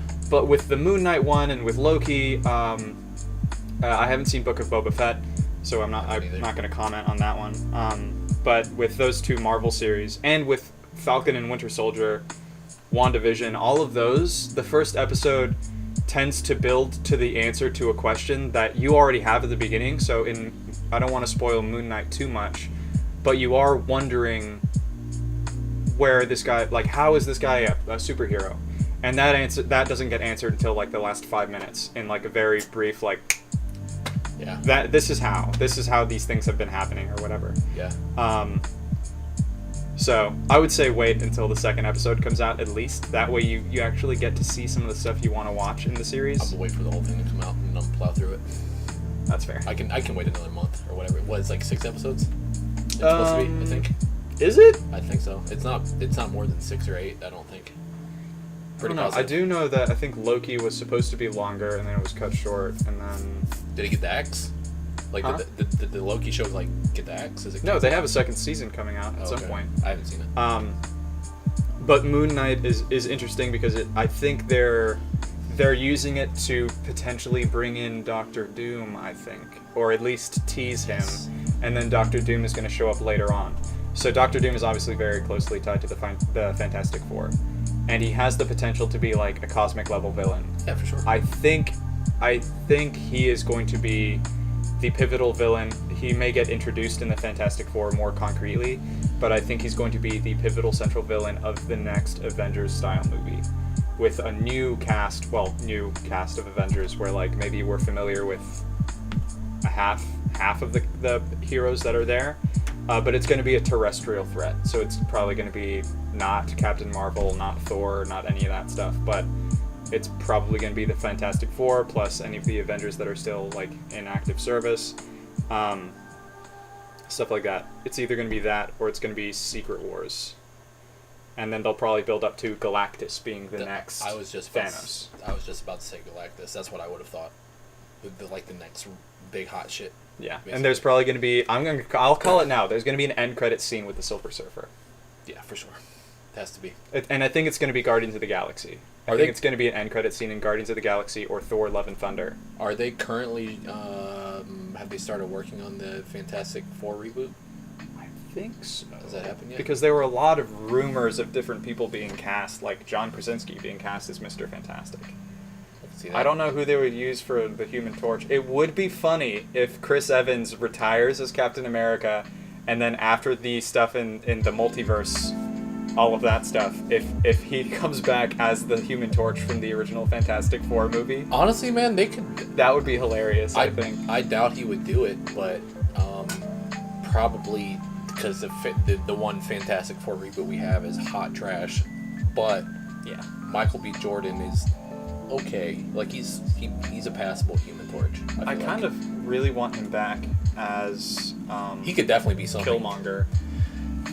I forgot he was Killmonger, so that probably wouldn't work then. I mean, he was a great Killmonger. He's like, I've never really rooted for a villain that much, and insofar as like, don't kill him, please don't kill him. Like, I really want to see this guy again. What I will say about him though is, to me, in every film he's been in since Killmonger, he's playing Killmonger in every film he's been in, like that same type of demeanor. Oh, which is. Like, all right, I can deal with that for another film or whatever, but like, dude, you gotta let's see some range here. You gotta do something else. That's just my opinion. Oh, granted though, it's a hard role, but yeah, there's a certain point where you want to see more out of them. You gotta do something else. I think they are gonna bring him back because Disney or Marvel or whoever, they have this habit of like when they have a villain that people like, they tend to assign a likable actor to that villain. So the same thing is true of Loki. They gave Tom Hiddleston was cast as Loki, and I think the reason they do that is to leave the potential open to maybe giving that person like a mini-series or reintroducing them later or having them recover and redeem themselves as a hero, which is what's happening to Loki currently. Yeah. So, like, what's another really... I'm trying to think of, like, other examples of this. Like, villains that ended up being recycled as, like, likable... Oh, every single villain that's like ever played... yeah, well, yeah, kind of. But every villain that's ever played a Spider-Man villain. Every actor that's ever played a Spider-Man villain. Jake Gyllenhaal. Like, that's a very likable actor that if they brought him back, even though he dies... Spoiler alert. Not really. Not anymore. If they brought him back... I think a lot of people would go nuts. They'd be like, oh, it's so great. Like, I really want to see more of him in that role. Is it hard to... 656 Griffin, welcome. Thank you for tuning in on Twitch. I appreciate it. How's it going? Is it hard to be a bartender? It's, it depends on the bar that you're at and, like, the way that you are wired personally. It's easier for some people in some places. It is harder for other people in other places. For me, it was, I had an easy time getting a hold of, like, the mechanics, the mechanics of actually operating behind the bar, moving behind the bar, grabbing bottles and putting drinks together, because I worked in a craft coffee shop before I had to do that, and actually that was harder for me. So that was easy, but then, like, the social aspect of, like, knowing how to talk to people, and I was programmed as a barista to kind of be at the bar. Somebody comes up to your bar, they tell you what they want, you make it for them, and then that's it. That's the end of that whole social transaction. When you're a bartender or a server, you actually have to go up to them and then ask them a whole series of questions, and answer a bunch of questions that they probably have as well, and then you have to keep checking on them over and over and over again. So the dynamic's a little bit different. That took me a long time to get used to, until I changed my mentality a little bit and started treating people more like guests and less like customers, which is what I was used to as a barista. Yeah, makes sense.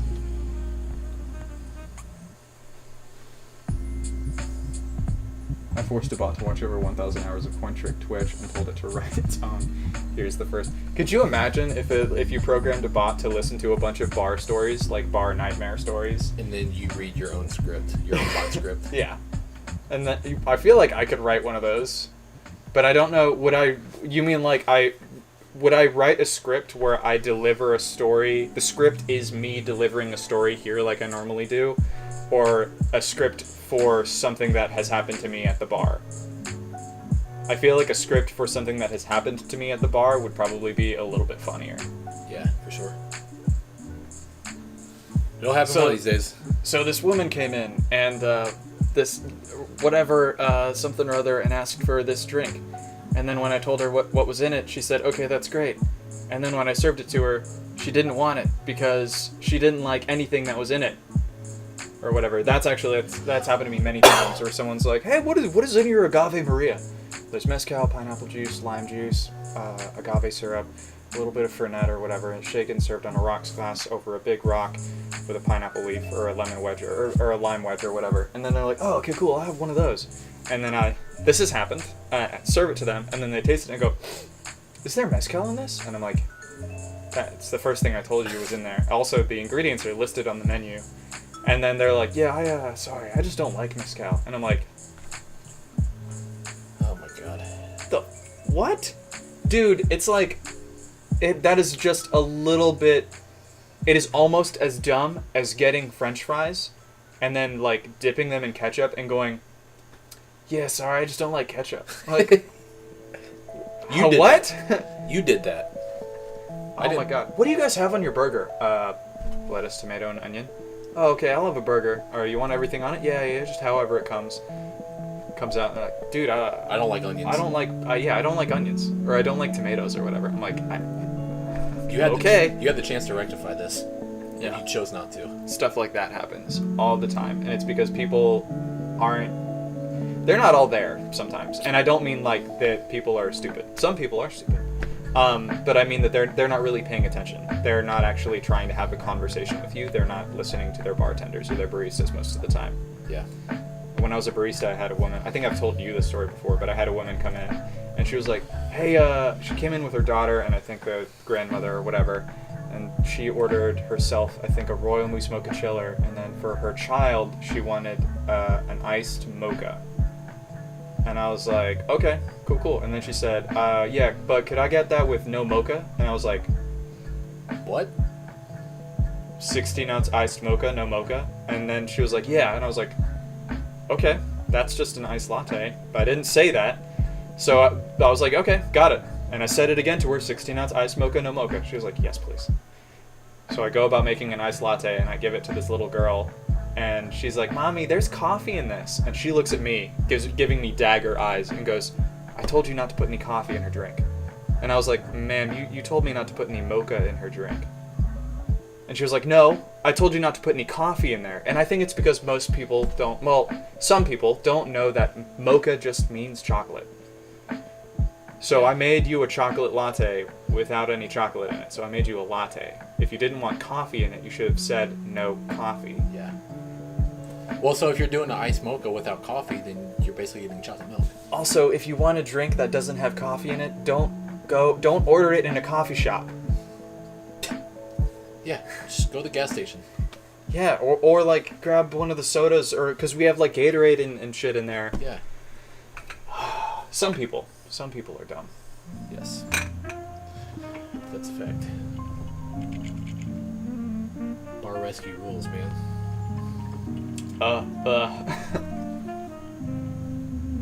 Yeah, I mean, you're entitled to your opinion. As a series, I mean, I guess it's entertaining. I understand the value. Like there's a lot of people who watch Anthony Bourdain because he yells at people. I mean, R.I.P. But there are many people who really enjoyed his programming because of the way that he would sometimes berate people. But Bar Rescue is just that brand. It is just shouting. People watch Gordon Ramsay for the same thing. Some people watch him for that. Other people watch Gordon Ramsay because he's like a very skilled, talented, and well-known culinarian. That's why I like to watch him. Yeah. I'm cool, like on the what's that show? Hell's Kitchen? Yeah. It has its moments. Like, it's entertaining, but like I don't watch it to see people get chewed out or like Gordon Ramsay lose his shit. I prefer to actually watch him cook. And he doesn't normally, even when he's like stomping through the restaurant, he's like, Who did this? Come here. And he'll grab you and he'll take you outside. And he might yell at you, but afterwards he'll be like, listen, I'm only doing this because I want your business to succeed. It's that important to me that I feel this strongly about it. That's why I'm yelling at you. It's nothing to do with you personally. I just want you to succeed. And like, none of that from John Taffer. Yeah. I did make a video once. This is one of my favorite things I think I've ever written as a comedian, if I can call myself that. I did a video responding to something John Taffer said where I think he was talking about how it's illegal everywhere in the U.S. to transfer liquor from one bottle into another, which is categorically true, but also not really observed, and it's unenforceable. And the reasons that those laws exist actually have more to do with making sure that the government can collect as much in taxes as they can. But whatever. I responded to that video, and I was like, if you guys don't know who that is, his name's John. He's famous for yelling at people, which is true. And so many people commented. Everyone in the service industry that commented was like, yes, dude, preach, amen. Like, I absolutely loathe John Taffer. Just because he's not typically an example of the kind of personality or attitude that you want in the service industry. And most of the time, not most of the time. When it comes to mixology and bartending, most of the time he doesn't know what he's talking about. When it comes to running a business, sometimes he knows what he's talking about. Most of the time, we'll say. So many people were like, dude, that's John Taffer. How do you not know who he is if you're a bartender? Dude, that guy's like the Gordon Ramsay of bartending. And I was like, no. Gordon Ramsay is like a world-renowned, like, chef, author, restaurateur, like Michelin-starred chef, owns many restaurants, very successful, known around the world, and he's famous for that. And John Taffer is famous for wishing that he was Gordon Ramsay. Is there a Gordon Ramsay of bartenders? Like, if you can make that It comparison? would not really. I'm Like, maybe me one day, but no. There's not really one person who specifically tackles bartending and mixology in the service industry. In general, Taffer is more of just a savvy business person. He knows a lot about, and he can communicate a lot about like marketing and branding and stuff like that, and operating a business. But he's not a bartender. And in fact, he's famous for shaking a Manhattan, and that's just a big no-no as far as bartenders go. We don't agree on many things, but we definitely agree that you should never shake a Manhattan or an old-fashioned, unless you're just making it for yourself and you don't care. Flavor Town is near. I am Pi Fieri. That was one of my favorite ones to read. I don't think I've ever broken so hard on a line than when I got to Pi Fieri. Guy Fieri acts like a pie. Have you ever noticed how, like, I don't really know why, maybe just because the way he looks, have you ever noticed how much the internet shits on Guy Fieri? I think it's mostly because of the way he looks. Yeah, And but, like, he seems like a... he's very cartoonish. Yeah, but... Right. But, like, he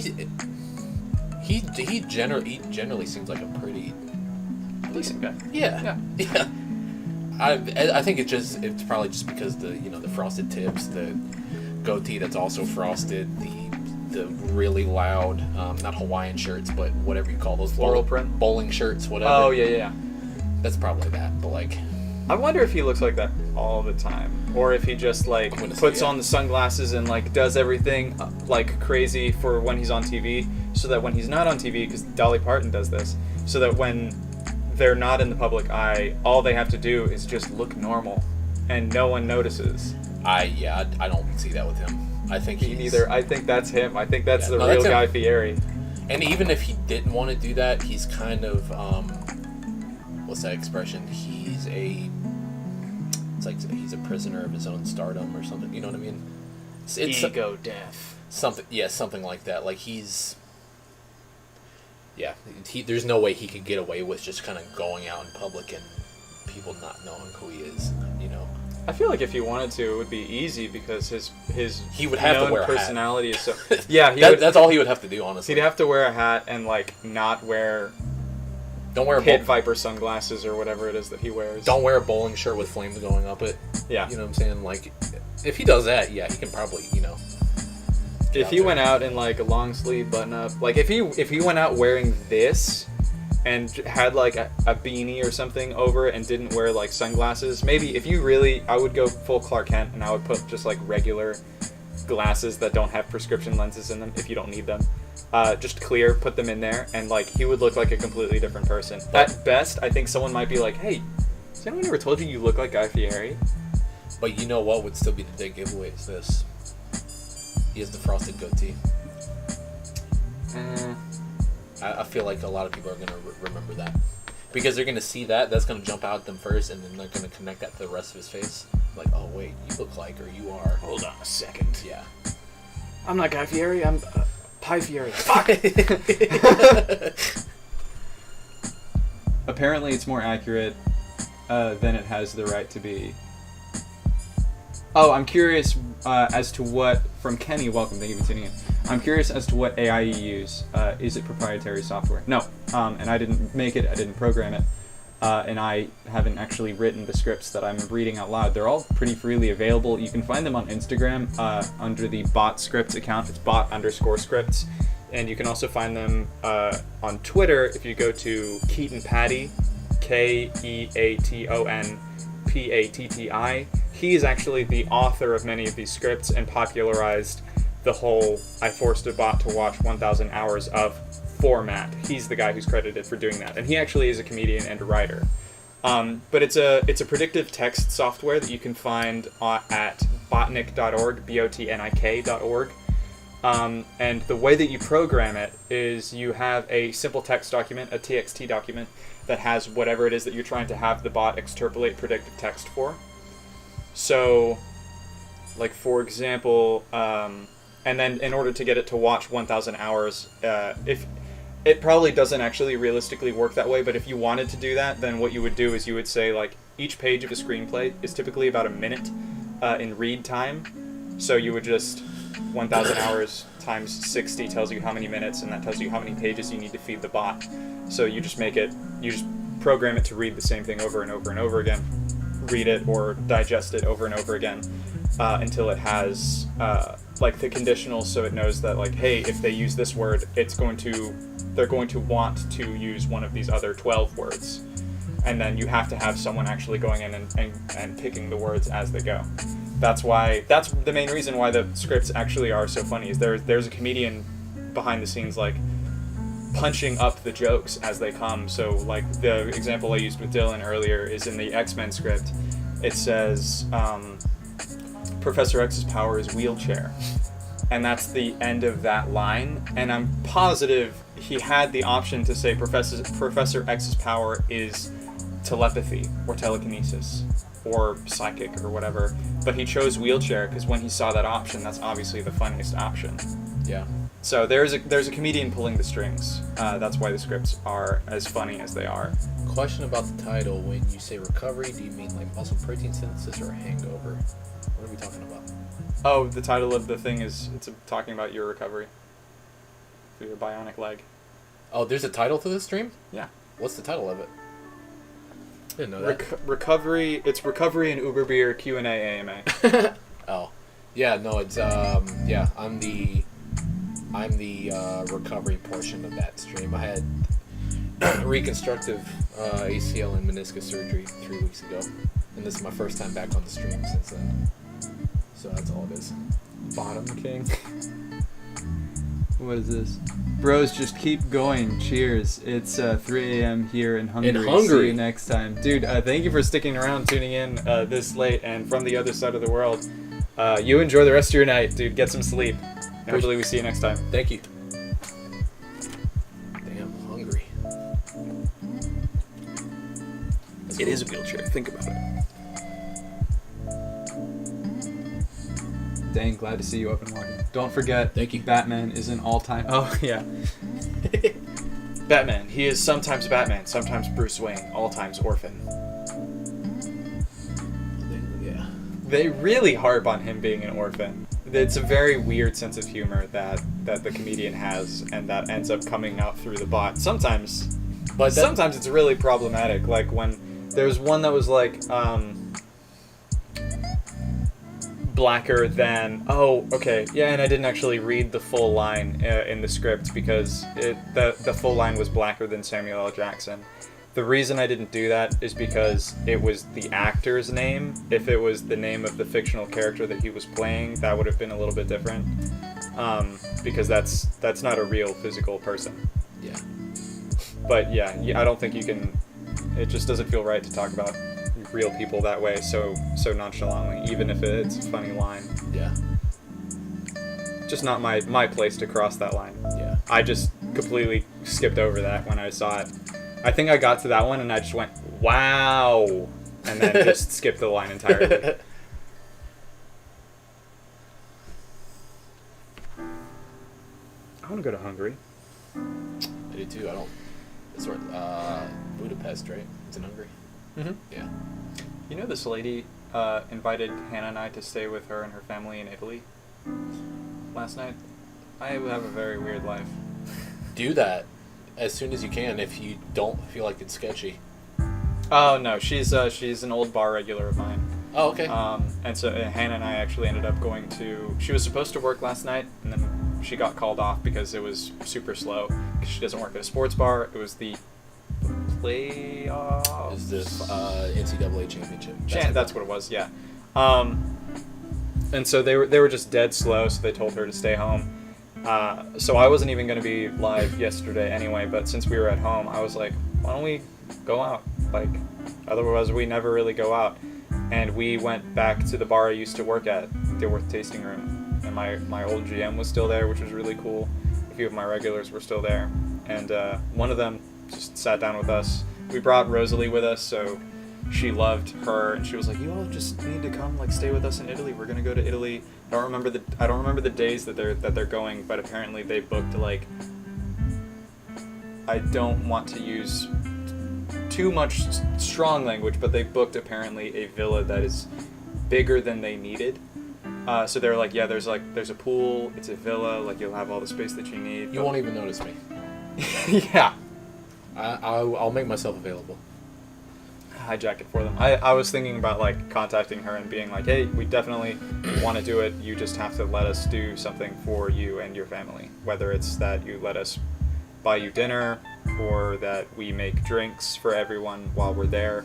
Because the way they travel is that they find a nice spot, like a nice place to stay, in a place in a city that has interesting things around it, and then they go out and get groceries, and then they just basically live their lives just in a different city. So I was like, if we're gonna do that, then like you can go out and get like ingredients for cocktails and punch and stuff like coffee drinks. I'd be happy to make that stuff for everybody. Just make big batches, pitchers of whatever it is that we need, and also we can make recommendations on beer and wine. Sounds awesome. I'm excited. Hopefully we can pull it off. She was very adamant about like, no, I'm serious. Like, I want you guys to buy tickets, and I want you to come with us. Like, when is that happening, or when would it happen? I think it would be over the summer. I mean, you have a couple months to prepare. Yeah. Or were they going in November? I don't remember. Sex I need to. Yeah, I just need to link back up with her and figure that out.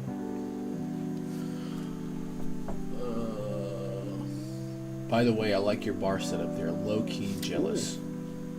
I just saw the time. We have the time to take one more shot on camera, and then we have to wrap the live stream because Dylan and I actually need to read a separate script, not one written by AI. We have to work. Yeah. We have it's just an update on the UberBeer project, so we can post that on that page, so that everyone who gets there from this news segment has something to watch and they get an update too. I'm hosting a French exchange student next year that is currently on a class trip in Rome. Nice hanging with y'all. Have a good one then. Cool. Thank you. Let's do another not absent. Something easier, like a shot of vodka or something. A shot of gin. Straight gin. Is that what you want? It's the easiest, like, no muss, no fuss liquor if you're just trying to take a shot to punctuate a moment. I'm all about punctuating moments. Raise them if you got them. You don't have to have a glass, and if you do have a glass, you do not have to have alcohol in it, but thank you all for tuning and sticking around, showing up. Here's to you all. Cheers. Cheers.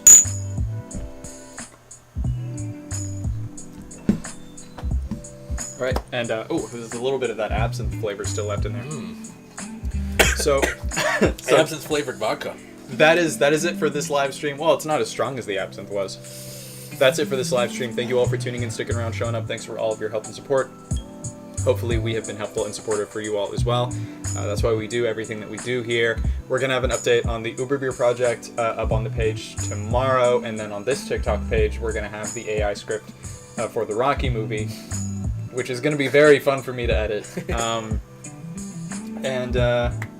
Yeah, thanks again for tuning in, guys. Hopefully we see you guys in the next live stream, which won't be till tomorrow. I may do one early, but we're not going to be back here behind the bar until next week, I don't think, because I don't have the time to come out here so late to do a live stream. So we're going to probably be doing gaming live streams until next week. But thanks again, guys, for being here. Hopefully we catch you all next time. Till then, be good, be kind, be helpful, and we'll see you all next time. Take care, everybody. Peace.